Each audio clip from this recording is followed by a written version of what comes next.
Have you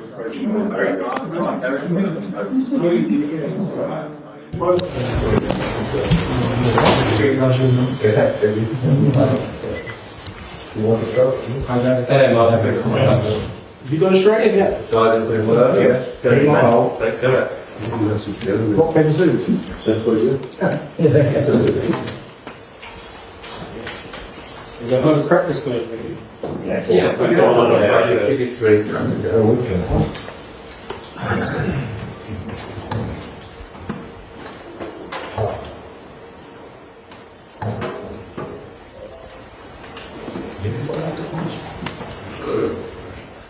You seem really confident. Is it school or now? Is it a practice or you start there? You start with the Casio. On shoot, yeah, so not there's some shoot. Yes, let's do it. Rock, paper, scissors, shoot. I'll go for it.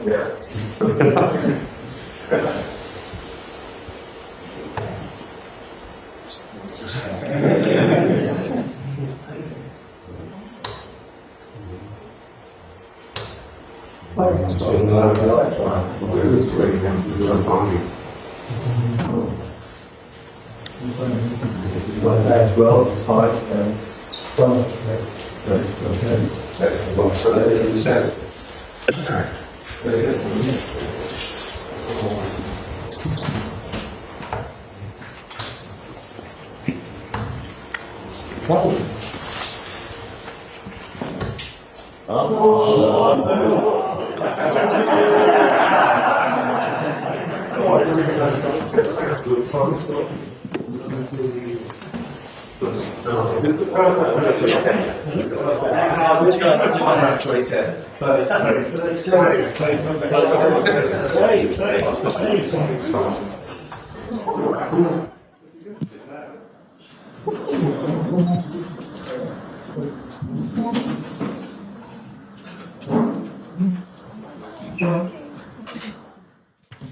Okay, good afternoon everyone and welcome to Blankenheim for this media conference with Marc Guehi. As ever, we can keep it to 3 questions per person in the first instance, and we'll have a short embargo section at the end as well. I think as ever, Rob Dorset, you want to get us underway? Hey Mark, good to see you. I know the players tend not to listen to us lot in the media while the tournament's going on, but that's a bit of a shame in your case because the vast majority of us in this room and the fans have been saying that we think you've been England's best and most consistent player so far. How nice is that to hear? How much are you enjoying the tournament? Good afternoon, everyone. It's nice to hear. It's nice to hear. I don't think I wouldn't say I'm the best player. I think there's been quite a few really good performances, in my opinion. But yeah, I think I'm just really enjoying the tournament, enjoying being here. Just really grateful. When you see the way the defensive unit is performing, 1 goal conceded in 3, I think you've restricted chances. Is it a bit strange from your perspective to hear a lot of the criticism and some of the booing from the fans? I don't think the team's too focused on that, to be honest. I think we're just appreciative of those that have actually just come and supported the team in general, to be honest. Like I said, I think the camp's very calm camp, quite relaxed and focused camp at the moment. But yeah, I think everyone's just really focused on the next task at hand, to be honest. Gareth has told the newspapers that he thinks he's maybe the reason for some of that negativity around the place, with some of England's support in particular. I wonder if that's tough for you to hear, because this is a manager who's given you your opportunity, brought you to your first major tournament. How important has he been for you? How important do you think he's been for England generally? He's been fantastic. I think if you look at his record, speaks for itself. Everyone's behind the manager, that's for sure. We've got a really close, tight-knit group, just focused on, the next game. And, I think everyone's just really appreciative of the manager, especially me, him giving me my debut for England, him showing so much confidence in me. I'm really grateful, and I'm sure the rest of the team is as well. Hi, Mark. Right, okay. Good, thanks. What's it been like playing with John Stones, and has Harry Maguire or anyone been in contact about your performances so far? No, I haven't spoken to Harry, but I think me being here, Harry's played a big part in that. His consistent performances for our other tournaments. His help with me on the training pitches before, it's been amazing, and I can't speak highly enough of him and John. Playing with John's a dream, to be honest. He's top professional, makes my life so much easier, and I'm just following in his footsteps. So, it's fantastic. Watching those players over the last few years, has that helped you, do you think, step into the important role you have now? Yeah, 100%.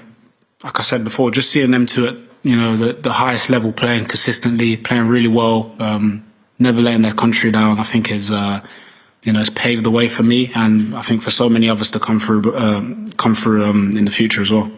Just to follow up on the kind of expectation there is from fans on the team, are you feeling that as players, and do you think it will go up as you're on the perceived favourable side of the draw? About the draw, I think everyone's seen in this competition that I don't think there is a favourable side of the draw. Every team, every opponent that you come up against is really tough to play against. But I think we just need to remain calm, and I think that's the environment that we've set ourselves. We put pressure on ourselves, but it's a very calm and focused environment, I'd have to say. So just need to continue focusing on one thing at a time, really. Can we go Faye and then to Henry? So Alex first. Hi, Mike. Nice to see you. Hi. England's defence is the most successful defence in the tournament so far. How proud are you of that, bearing in mind that was the focus coming into the tournament, that it was perhaps England's weakest link? I'd say I'm content because the job's not finished. It's important that I'd say, carry on building. And that's testament to the entire team, because we're not out there just playing by ourselves. It's the pressure from the front, it's the midfielders helping us, and constant communication. So I think if we carry on building, we'll be fine. Is that something that maybe the fans and critics outside maybe need to remember, that actually defences tend to win tournaments and not necessarily the best attacking side? Yeah, I think, it's a collective, being able to defend really well. And if we're going to go far in this tournament, your defence needs to be really strong. So I think, the critics I'm not aware of anything anyone says anyway. So, I think as long as you carry on moving forward in the right direction, we'll be okay. Just finally, how much has training stepped up now you're heading into the last 16? It has a lot. Even from just the last game, the intensity has gone up. We put a lot of pressure on ourselves to keep high standards, and I think it has to just remain at that level if we're going to carry on moving throughout this competition. Thanks very much. Hi, Mark. You captain England at under-17s, under-21s, and you were Palace captain at 21. What are your strengths? Are you just a natural leader? Is it communication? I said this in another interview. I think my strengths are, to be continued. I don't actually really know. I'd say I'm continuously developing everything at the moment. Trying to just get better in every single department of my game, whether that is communication or whether that is distribution or defending. So I think hopefully in the future there's a few more bits to come from myself. You told the BBC that Thiago Silva and Didier Drogba were sort of role models for you. What were their strengths that appealed to you? I'd say resilience, both in their stories growing up, both in what they had to endure in their careers. In any professional career, it's really difficult to make it to the top. And for both of them, I think that's, for me, one thing that stands out for sure. And given England's issues at left back, were you surprised that Tyrick is not here? I would have loved T to be. I thought he's had an amazing season, very consistent in his performances. Obviously, it's a shame, but I'm sure if he carries on, as we've seen with so many England players, that you definitely are able to get your chance. Thanks, Henry. Jack Pitbrook. Hi, Mark. You talked about John Stones earlier. Obviously, him and Kyle Walker have been playing tournament football for England for about 10 years now. Have they given you any particular pointers on how to get yourself through a tournament like this? Just to be yourself. I've relied, I'd say, on them as well as the whole team, to be honest. We rely on each other, but they just told me just to be myself, to carry on doing what I'm doing, and just to support one another. I think is mostly the important thing. And what's it like playing with Kyle Walker? Top, unbelievable player. His career shows what he's already done in the game. But his tenacity, his leadership on the pitch really shows, especially in tough moments. So yeah, he's an amazing player. The other day on TV, he got called a cheat code because of how quick he is in helping you guys defend against the counter-attack. Is that something that you appreciate? Yeah, I think his pace definitely helps a lot in any situation. It's not just that, his reading of the game is fantastic. He's not just like a one-trick pony. He's not someone that should just rely on his pace, but his intelligence to the game, his position, like I've said. So yeah, he's a fantastic player, an even better person for sure. Thanks, Jeff. Any question? Come back to Rob. Mark, how much do you know about Slovakia?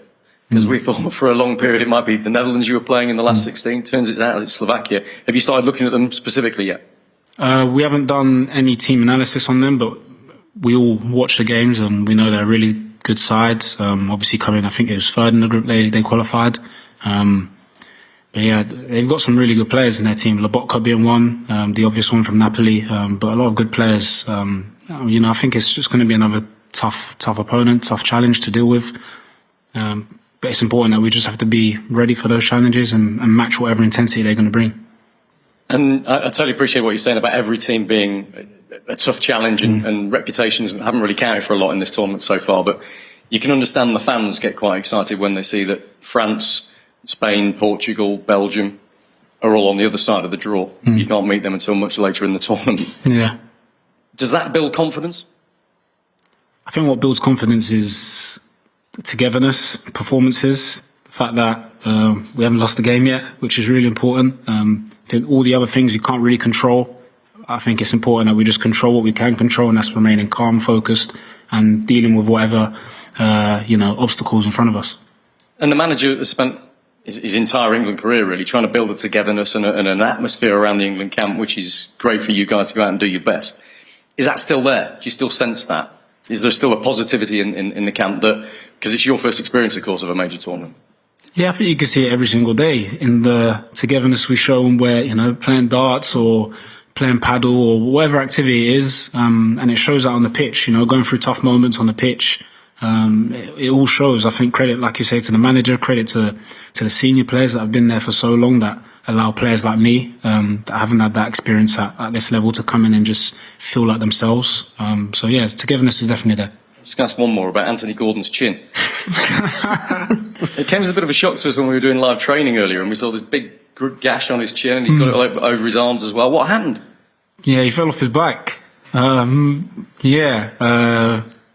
went out on a bike ride.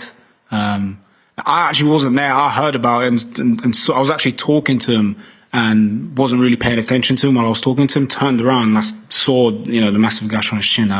But yeah, he's okay. He's good, but he just fell off his bike. Yeah, he's Has it been a bit of a joke in camp?